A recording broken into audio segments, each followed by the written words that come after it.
Hey, in this video we're going to go through the essential steps you need to take to launch a successful and profitable Max campaign, a performance Max campaign. Just a reminder, these are Google Ads campaigns with AI functionality, meaning artificial intelligence. One of the important steps, which is why I'm putting it as the second stage, is setting up the goal for this performance Max. Remember, the AI here is really smart. It can do a lot for you, but it needs to understand exactly what you want it to do and which metrics to focus on. That's why setting up the goal is so fundamentally important for this type of ad campaign. We will be setting up a purchase event with you, meaning the event called Purchase on your website, which will transmit the revenue, the number of products, what product was bought, its price, and so on. So you understand yourself, without this information your PMax campaigns will work. Well, I don't know, they'll just be relying on luck. So I would divide this goal setup into two sub-steps. They're not complicated, you'll handle implementing them, there's nothing critical here. Why would I divide it into two sub-steps? Because the first step is setting up GA4 analytics on your website. And the second step is setting up the specific conversion we need, like a purchase, so that our Performance Max campaigns can work. You can actually skip the step of setting up GA4 analytics and go straight to configuring the conversion itself. Nothing critical will happen. That will be enough for you. Moreover, this is the only type of conversion that Performance Max can really work with effectively. But I will specifically show how to set up GA4 here, because it's very easy. There's nothing complicated about it. Why? Because over time, you'll most likely be running other types of traffic. Maybe you'll add some SEO promotion, maybe some email campaigns or other traffic sources, like Facebook, Target, or something else. It's GA4 that will allow you to comprehensively analyze all types of traffic to your site, unlike the purchase conversion, which will set up only for the Google Ads account. Plus, it will let you see the number of add to carts, begin checkouts, or any other useful information for you, so you can basically understand your site's conversion and more. That's exactly what GA4 is for, to make it convenient for you to analyze user behavior on your site. That's a brief introduction. What do we need for this? Let's start with GA4. What do we need for that? You need to go directly to your extensions, select your modules, and find this module right here, which is called Remarketing All-in-One. Look, here in the settings, we'll be inserting GA4 in several places. It's not super complicated, but we do need to create this analytics account. How do we create it? I actually recommend doing it step by step like this, because there are some options where people do something from Google Ads, but I won't confuse you. Let's do everything by the book, by the manual. There are fewest technical errors when codes are working. Go directly to the Google marketing platform at google.com, straight to analytics.google.com. On creating a new account. Your situation the same. You'll be able to create a new account. What do we need? What do we enter here? For the account details, I usually enter my domain name. Why do I recommend entering the domain name? Because if you have several sites, or there are subdomains here, or you come up with something else, this way it will still be convenient for you to search for your corresponding GA4 profile. Because before, you could search for everything by the Analytics ID, but for some reason, Google removed it. So by naming it after the domain like this, you'll usually keep things organized. It's clear and easy to see which account is which. Next, we do the same for our property. Then, select the country where you will be setting up your sales. For example, in my case, it could be Ukraine. Choose time zone. US, select US appropriate time zone. Then choose currency. What does the currency affect? The currency in analytics should usually match the currency on your website. So whatever currency you use, that's the one you should select. But if you have a website that's launching in different countries around the world, you can just leave the currency that's most convenient for you to track your metrics in. So it's actually not super critical. Next, we're offered to choose the category of our business. You can just pick shopping and not worry about it. If you want, you can choose something else. Why is this needed? It doesn't really affect anything in GA4. So it's not super critical if you make a mistake somewhere. We select all these 4 checkboxes. You can't select the 5th one because, as you can see, it disables the others. Let's move on. Here we're asked to agree to the policy. We accept everything because we basically don't have a choice. And now we move on to the actual settings. As you can see, it's not super complicated here. So we enter our domain name. For the stream name, we also enter the name of our site. Click on Create, Continue. After that, we'll be prompted, "Oh, my analytics glitched a bit." Oh, you see, I closed it, and it either immediately, something's glitching for us. Here it is. Okay, I'll go in like this now. Look, either right away. Now I'll show you. A window like this will open. It's nothing to worry about if I exited somewhere. Most likely, you'll get a window like this opening up. I'm showing you. We pay attention to it. How exactly? We copy this piece of code. It's all very simple. We go to this module of ours. We go to these scripts here. Right under the tag manager, we put our line here, paste it in, and we definitely also need to copy this analytics number. We copy it. Let's go. Here, in this second block for setting up Google eCommerce, we scroll down here to send data via tag.js, paste it in, and enable it. After that, make sure to click Save. If you happen to lose this analytics code, it's not a big deal. After you close this window, you should see a window like this pop up. And here you have this measurement ID, which is the identifier for your GA4 analytics. Do you need to do anything else major or global there? No. If, just like me, you logged in somewhere or lost something, no worries. Click on Admin, find these data streams. Go in here and here's our identifier, the same code. It's located right here. There's nothing critical. You definitely won't get lost, I think. Yeah. Next, look. We've set up GA4, saved all the modules, and now we need to check if all our data is coming through.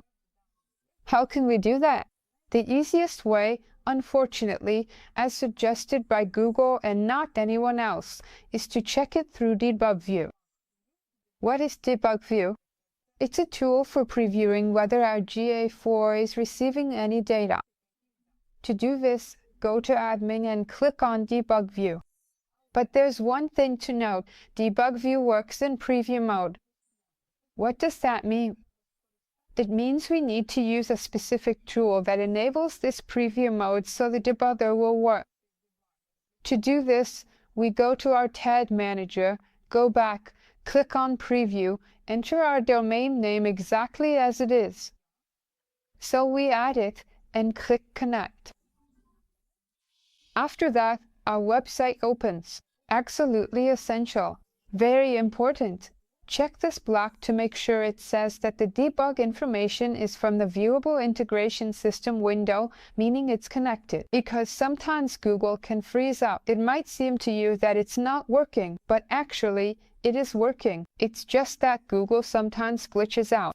So what do? We go here, right into this previewer, and head over to our analytics. We can either start getting some data here after a while, or you can go back to the data streams, copy this identifier, come back here, press Ctrl+C and Ctrl+V, and see this analytics. There you go. This is it, set up on our website. There are a few more analytics here, but I'm not sure whether you should pay attention to them or not. The site here is a bit old in this context. So the analytics is set up for us.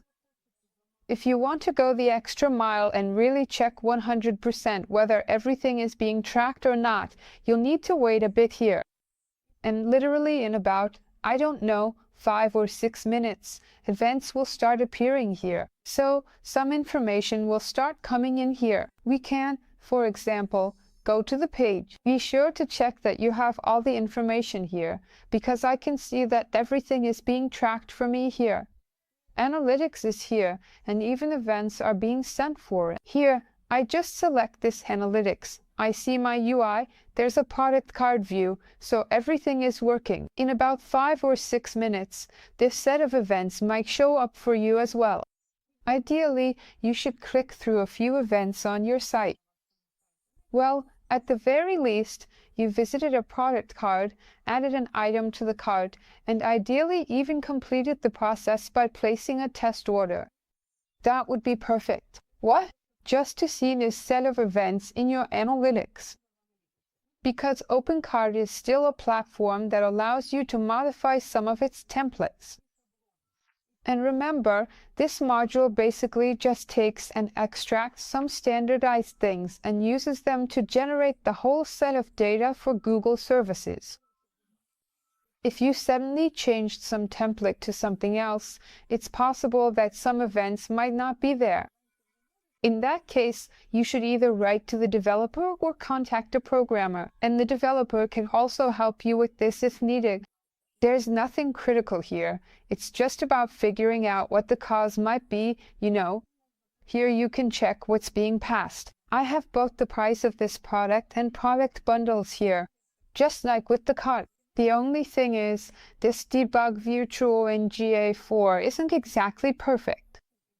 That is, it can lag. It can take a really long time to load the data, so you saw this whole set of data. The main thing is that you see this data in Tag Manager, and that's what matters most. Why am I putting so much emphasis on Tag Manager specifically? Because it works as a preview mechanic for the data to check whether it's actually set up or not. It's a more proper, accurate way. Later on, you'll be able to view some reports on your end. See, I already have information here that my data collection is active, meaning my data is being gathered, and in about a day I'll be able to see some behavioral characteristics in my analytics.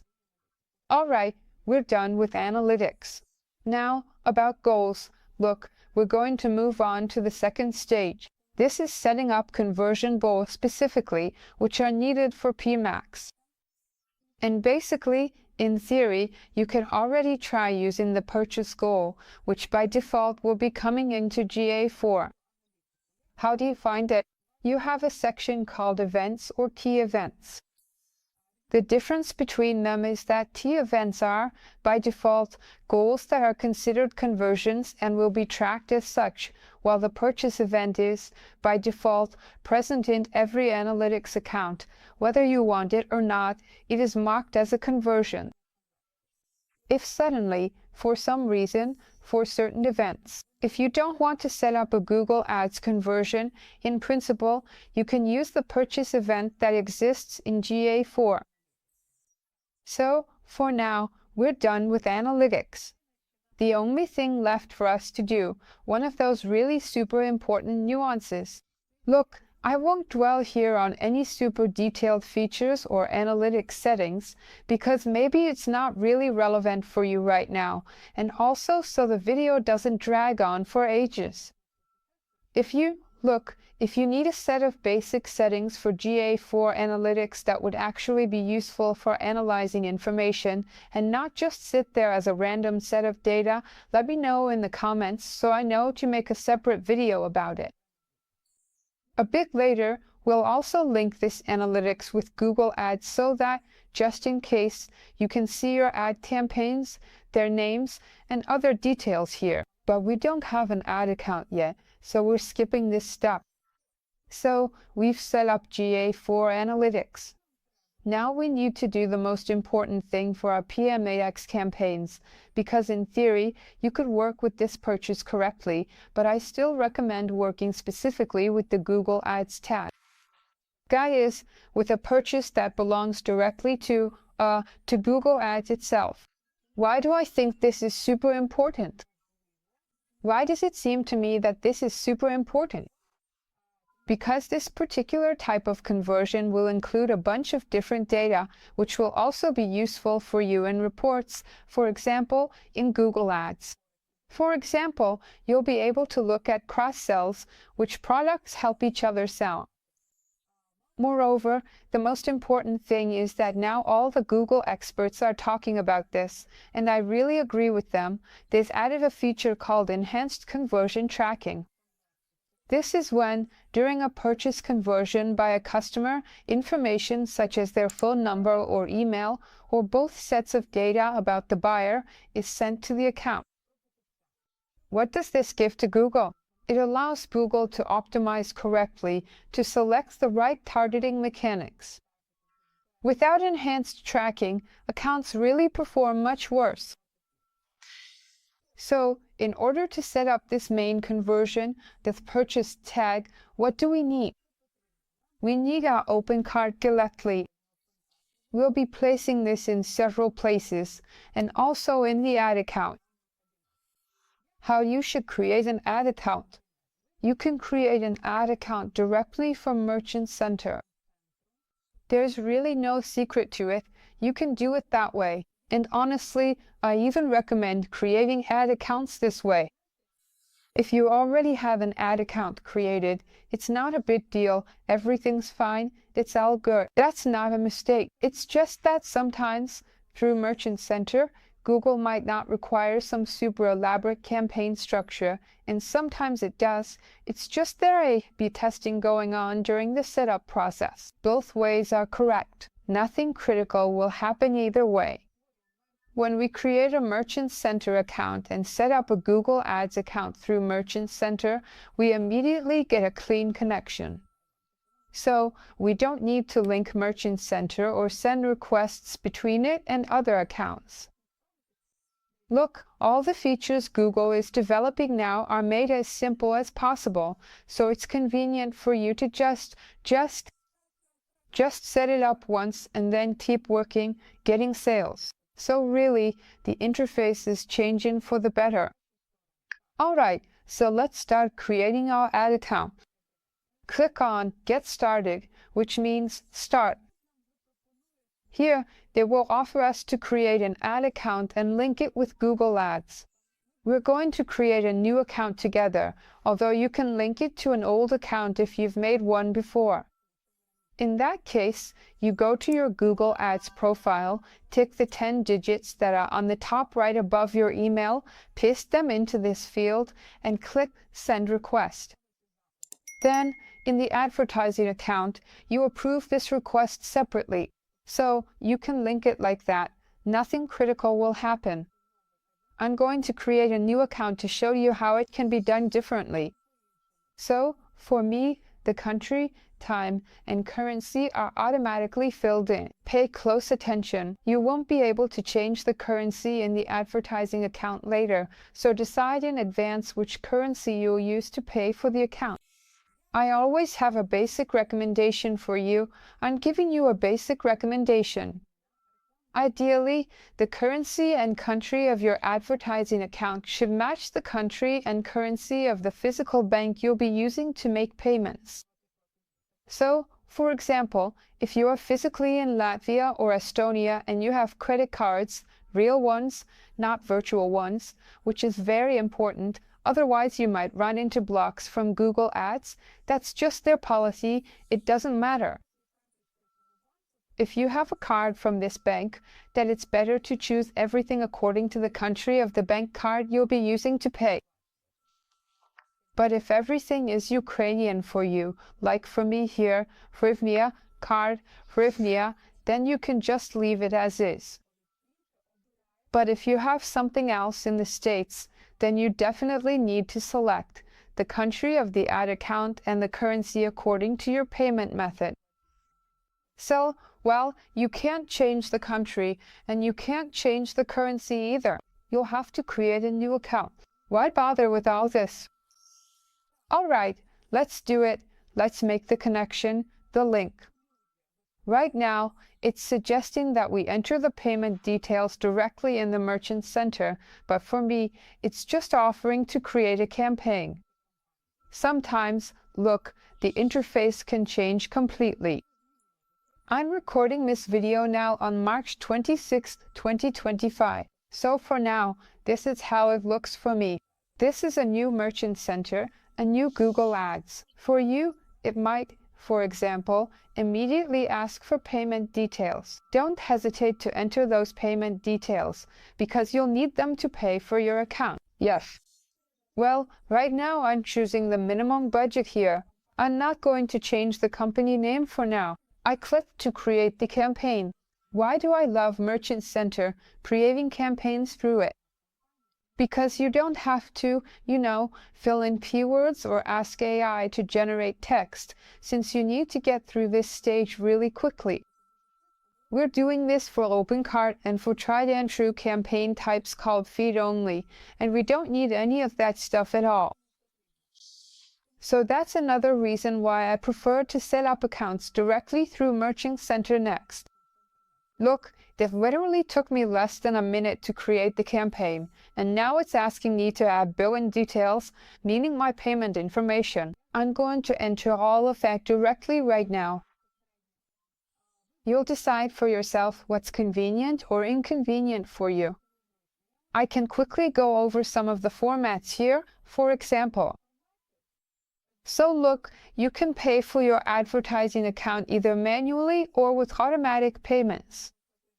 To find out whether automatic payments are available in your country or not, you should go to this link, select the country for which you're creating the account in the Help section, and check which account funding methods are available to you. As far as I remember, for the United States of America, manual payments are not available. You have to choose only automatic payments. So pay close attention. With automatic payments, you'll be asked right away to fill in all your card details. Be careful. Look, I still recommend getting a separate card specifically for topping up your ad account. Why? There are situations when your payment profiles get hacked, not your account access, but specifically the email you used to set up your payment profile, and they can just remove you from there and rack up huge charges. So, to make sure it's not your main card with all your working funds on it, I'd recommend sometimes getting a different card. But depending on your accounting, your options, and so on, you decide for yourself. I have the option in this country to set up payments manually, so I leave it as is, and accordingly, my payment method is either a bank transfer or adding a credit or debit card.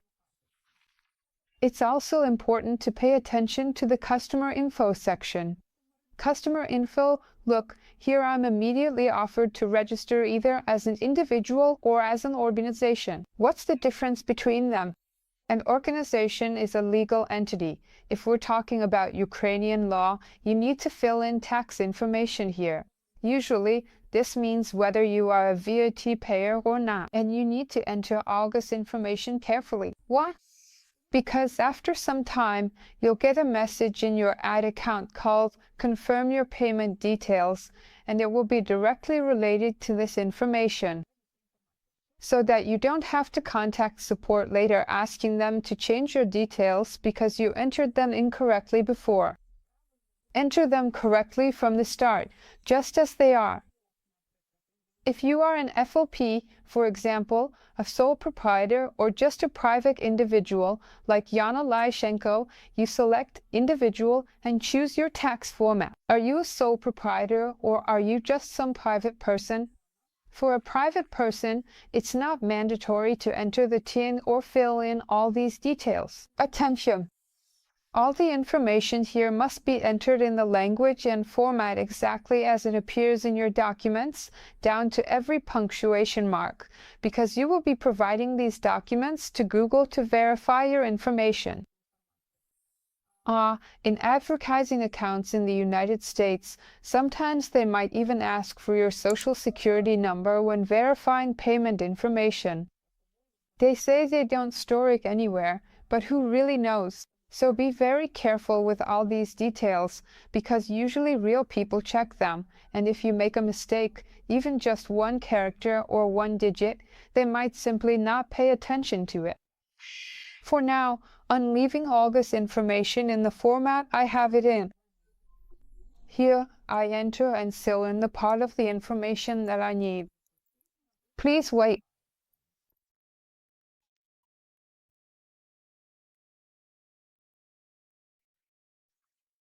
Okay, my creation process is finishing up because I chose the transfer payments method. Here, an invoice is generated for me. I can download it here, save it for myself, and pay it. Okay, this is super important. You'll fill this out according to what you have specifically, so I won't stay here. That's it. Our ad account is created. Very fast. I love Merchant Center next for this. It's the perfect solution. It's super quick for online stores. You don't need to overthink it or pick any goals. Then, separately, Google tests different ways of creating these accounts somewhere. Everything is really quick. Just like that, set it up, created a campaign. Perfect. But look, don't forget, now we're going to set up conversion tracking together. This is a must. Without this, our PMAX campaigns won't work. For this, we go to our ad account. They made this really convenient, thanks to the Googlers. Finally, they're doing everything great. Everything is just perfect. It even says here, set up conversion tracking in your Google Ads to see your conversions and improve performance. So I close the guide like this, and it immediately takes us to the conversion setup. This is going to be the most interesting part now. But before we set up conversions, we've already created an ad account together, and I'm not sure which payment method you chose. That's why we go to the campaign section and, for now, pause this campaign. Because it was just a test, it doesn't have any important settings, so we paused it. We're sure that no money is being spent, and we can calmly set up our goals. Let me repeat, this is one of the most important, one of the key settings. This particular setting, you can skip the fourth analytics. Don't worry about it. Nothing critical will happen. But you do need to create the account in any case, and this is one of the most important steps. Remember, without it, PMAX will not work correctly. What do we do? It's going to be very simple. We just click Create New Conversion, select the conversion on our website. This is mandatory. Then we copy our domain name. There's nothing complicated here. We add our URL. Click Scan. So look, it already sees some, like Google Ads, Analytics, and so on. You might just see a message saying there's nothing set up, like Setup tab. Just click through everything. Just keep going as it is for you. Like I have Ziva googletag. That's the correct way. Click Continue. Select Purchase. Add a conversion action. Right. Add conversion action. Oh, the setup. Here it created it. We need codeless, no, manual event, and we name it Purchase. They change the interface every time. Use event, purchase, save, continue. Scroll down here. Turn on our enhanced conversion tracking. After that, go into this conversion, open this tag setup. Go to Google Tag Manager right here, and this is where it gets interesting. Go back to our OpenCart, make sure to do this, and go to this block here called Google Ads Remarketing. And here we'll have a pretty interesting situation. We'll immediately be prompted to set a tag for our Google Ads conversion tracking code. So, what are we going to do for this? Here, we have a block called Conversion Identifier. What does this mean? It's this little icon here that we need to copy from this block. Go in here, scroll all the way down, and here it is. Copy it completely with all the symbols exactly as they are. Go back here and paste it in. Enable this whole thing and save it. In theory, this should be more than enough for us. Well, almost enough. We'll also add this Google Ads code so that practically all conversions work, because the system is now referring to it. At the same time, we'll also set up dynamic remarketing tracking. This will literally take you just a tiny bit of work right now, but it will bring a lot of benefits when your PMax campaigns are running. What is dynamic? What is the dynamic remarketing functionality? This is when the system will automatically collect all the events on your website and then, basically, use this analytics. So, which events will it be interested in? It's the viewing of a product card. It's which products were added to the cart, which were purchased. Why will it use this information? Well, first of all, to understand whom to target, which users to select, because after all, it's AI. The more useful data we give in about who our customer is, the faster it will be able to generate those sales. Secondly, and this is important, it will be able to use the dynamic remarketing functionality. That's when ads for the product your client viewed will follow them around. Well, that's awesome. Our setup will be very basic, but the benefits will be huge. What do we need for this? We go into these tools, head to Audience Manager, and click on Our Sources. Here we have the Google Ads tag. Click on Sayon. After that, select Personalized Advertising, choose Retail, because we are retail. We don't need this, except in cases where you fall into the specific region block. Click Set up again. What do we want to set up ourselves, and what do we do? Basically, we need this line of code. So, what do? We copy it, like this. Copied, done copying. After that, we come back here. We return to these custom scripts. Go here and place the cursor here. Press Enter. Paste it in. You can tidy it up if you want. I like it to look nice and neat. Save it. Here, click Continue.